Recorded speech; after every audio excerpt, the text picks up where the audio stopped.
Армысыздар, құрметті отандастар. 7 қыркүйек 2022 жыл сағат 23:00-де жазып атқан бейне. Мінекей мынау кешеге айтылған әңгіме версия толық нетті, дәлелденді. Мынау жасалынған өрттер Алматы облысы, Қарағанды облысы, Қостанай облысы, Шығыс Қазақстанда ол толық мынау қолдан жасалынған. Мінекей бір адам ұсталынды, жай адам емес. МЧС-тің жаңағы пожарный частьтің жаңағы қызметкері, мынау Юрий Ильиннің қарамағында. Юрий Ильин ФСБ агенті екенін баяғыдан білеміз. Тоқташ. Міне Тоқта деймін. бір өртеп жатқан бетінде ұстап алды кеше. Ендігі манияқтың бәрін өртеп отыр. Бұл Алматы облысы, Жынды ма? Жамбыл ауданы, Еңбекшарал кент дейді неке. Кім өртеп жүр анияқтың бәрін? Анияқтың бәрін от. Тоқта. Тоқташ. Қалтаңды көрсетші. Көрсет қалтаңды. Не мынау? Жағы. Тоқта. Қолың бәрі күйдіргенсің ғой сен, өртегенсің ғой. А? Не өртеп жүрсің сен, тоқта. Жүр, тоқта қазір, басқаша сөйлейміз. Бүкіл камерада тұр, рәт тұр. Қазір оны милиция шақыр. Мінекей ұстап алды, көрдіңіздер, бұл кім? Мінекей желіде кештен бері тарап жатыр. Бұл адам анықталды, кім екен? Мінекей жаңағы скрин фотодан. Бұл жігіт болып шықты, 39 жасар Жанат Өтеулиев дейді, Алматы қаласының жаңағы пожарный команда жұмыс жасайтын МЧС-тің қызметкері, жаңағы Юрий Ильиннің. Міне машинасы, Алматы қаласы, пожарный. Мінекей салыстырыңыз, кешегі ұсталынған скрин және өзінің фотосы. Мінекей. Қандай дәлел керек тағы да?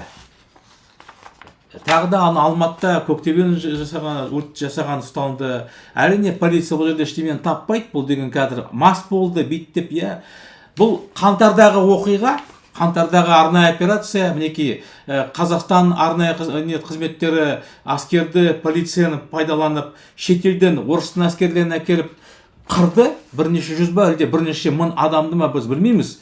Тоқаев арнайы операция жасатып. Енді мінекей өзінің рейтингі көтеру үшін қолдан өрт жасап, өзі осылай қанша 43 мың гектар Қостанайда өртеді, қанша шығын, қанша 91 үй, қанша адамдар қиналып жатыр, қанша хайуан өлді, мал қанша қырылды. Ал бұларға пиар керек. Осының жаңағы өртке келіп, оны сөндіруге штаб ұйымдастырдым деп Тоқаев мен кеше қойдым ғой бейнесін. Өзінше мінекей келіп, сықиып, форма киіп, бір тындырып атқан сияқты. Әрине бұл пиар компания. Қанның үстінде пиар, қанда, Қараңыз міне көліктерді, мен кеше айттым ғой, назар аударыңыз мінекей. Доңғалағында бірде батпақ жоқ, машина үстінде шыбын, мындай сөз бар ғой, шыбын тышпаған дейді, суда жана, мынау скотчпен жабыстырып қойған нелерін бақыласаңыз, бұл Ресейден айдап алып көрген шығар, мынау көрініс жасату үшін. Бірде батпақ жоқ, бір фотосессия жасау үшін келген, фотосессия.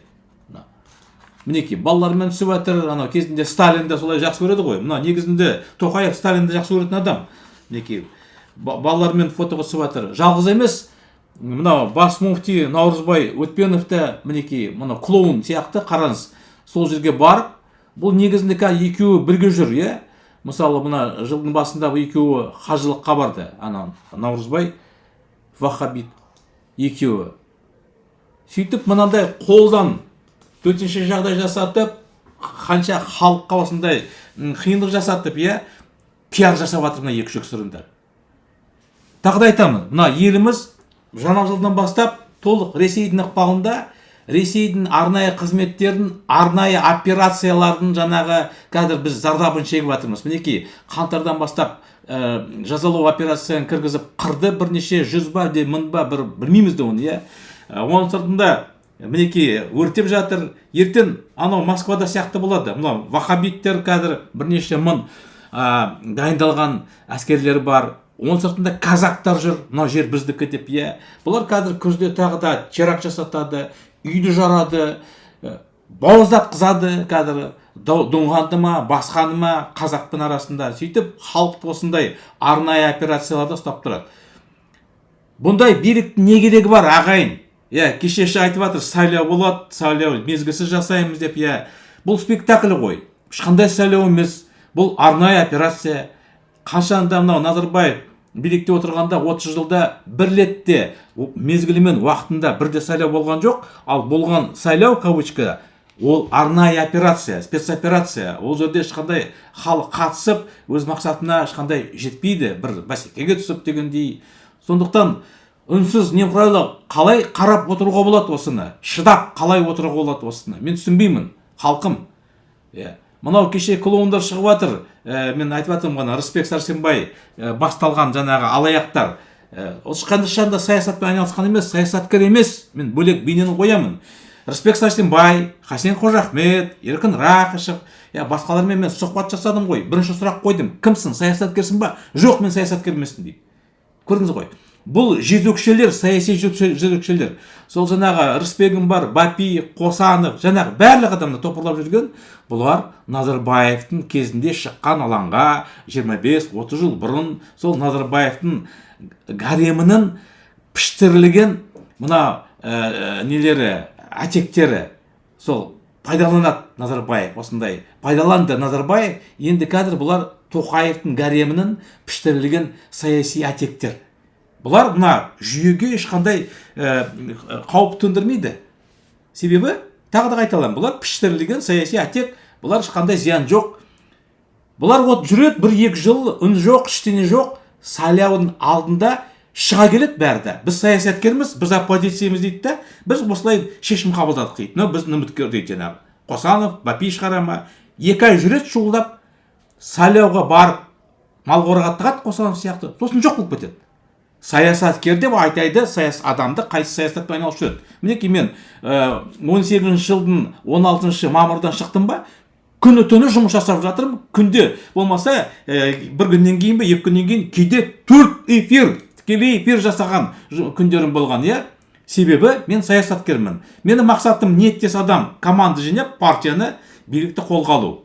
Мінекей. Мына жезөкшелер Хасен Қожахмет, анау марқұм Балташ Тұрсынбаев, Еркін Рақышев, Рысбек Сәрсенбай, оның сыртына жаңадан қосылып жатыр. Абилов, Нұржан Әлтаев, Санжар Боқаев, шек жоқ.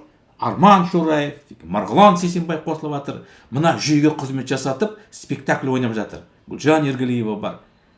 Осыны түсіну керек қой ағайын. Осыны түсінбесек, біз алданып жүре береміз. Мінекей жүрмін Мұхтар Әблязов Абиловке үгіт насихат жасатып. Абилов кезекті Қосанов.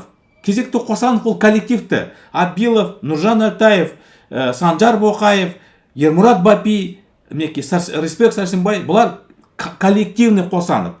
Мұналарға кадр үгіт насихат жасап жатыр олигарх кезіндегі мынау бірге жұмыс жасаған Абиловтармен Мұхтар Әблязов. Мен қарап тұрмын Инстаграм парақшасында реклама беріп жатыр Абиловқа.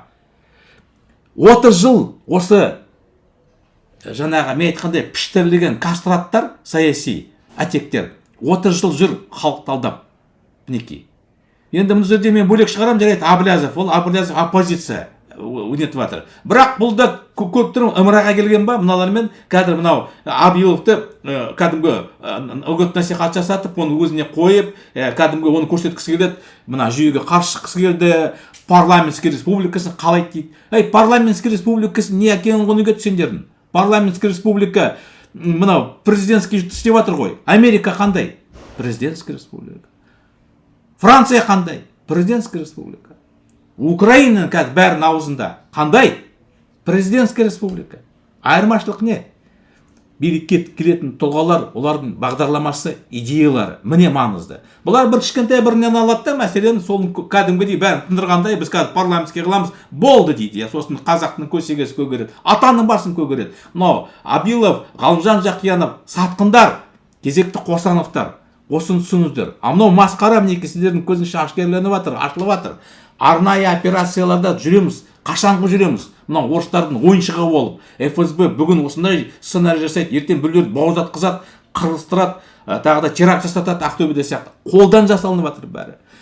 қаңтарда өздері мынау митингтерді өздері ұйымдастырып соны сылтау қылып террористер жабылды деп мінекей Тоқаев кеше ғана айтты ғой 20 мың террорист деп. Не болды аяғы? Асқар Жұмаділдаев шықты да екі террорист жетеді, біреуде жетеді дейді. Немене жабылсыңдар сөзіне дейді. Міне ұмытылды. Ешкім оны әңгіме болып жатқан жоқ. Ал мынау жалған саясаткерлер сайлауға қатысамыз, жаңағы ортақ бір үміткерді шығарамыз деп далбаса әңгімені әкетті. Бұл 30 жыл болып жатқан оқиға, 30 жыл болып жатқан әңгіме. Доғарту керек. Халық таңдау партияның қатарына кіріңдер. Мінекей бүгін халық таңдау партияның қатарына кіріп тұрған саны бүгінгі күні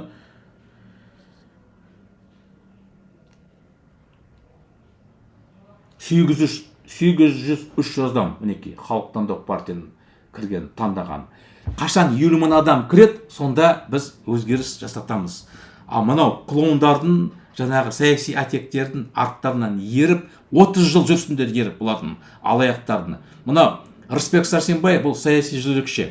Сайынада көшесінде жүрекшілер бар. Қыздар қазақтың қызы. Осы мынау Рысбекта, Абиловта, мынау басқаларда мынау алаяқтардың жалған оппозиционердің де кінәсі бар. Қазақтың қыздары сол жерде жүрген. Бірақ мен мына олардың жаңағы рухани жағынан, моральдық жағынан сайына жүрген қазақтың қыздарын биігірек қоямын. Мынау саяси жезөкшелерге қарағанда Рысбек Сәрсенбай, Ермұрат Бапи, мынау Нұржан Алтаев, Санжар Боқаев, Болат Абилов, бұлар саяси жезөкшелер. Ана қыздар өз денесін сатып, әкесіне, мынау әкесінің абыройына не келтіріп жатса, соққы келтіріп жатса, шығын келтіріп жатса, мына жезөкшелер қазақтың мүдделеріне не зиян келтіріп жатыр, қазақтың намысын таптап жатыр. Бұл салыстыруға келмейді. Жаңағы Сайына көшесінде Алматыдағы жезөкшелер қыздар, олар періште. Мынау Рысбек Сәрсенбай, Болат Абилов, басқа да мынау клоун сатқандарға қарағанда. Осыған баға беріңдер, осыны түсіндер ағайын. Шынайы оппозиция ол мынау сайлау алдында ғана шықпайды не сияқты. Мына клоундар көрдіңдер ғой, кеше жоқ болды, аяқ астынан Мұхтар Тайжан қашан саясаткер болды. Мінекей 16 жылдан бастап аужаласып жүрді, мына жүйемен миллиондап ақша құйып тұрды оны олигархтардың. Былтыр сот болды. Марғұлан Сейсенбай сотқа шақырды бұны, $350 мың бұған мынау жер мәселесін көтерген үшін бердім деді. Әрине Марғұлан Сейсенбай өз бермейді ақшаны, оған ақырдыдан айтты. Мұхтарға құй деді. Мұхтарға тек қана Марғұлан Сейсенбай емес. Бұл саясаткер ретінде, оппозиция ретінде Мұхтар Тайжан болды ма? Болған емес. Кім болды? Нұржан Алтаев болды ма?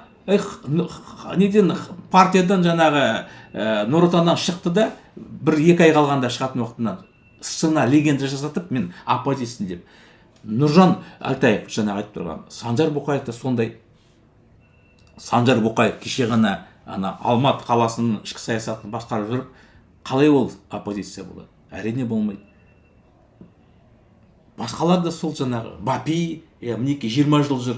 Бапиді президент қылайық дейді, ол 25 жыл газетті басқарып атты дейді. Қай жерде ол айтылған, бір газетті басқарса, оны президент қылу керек деп.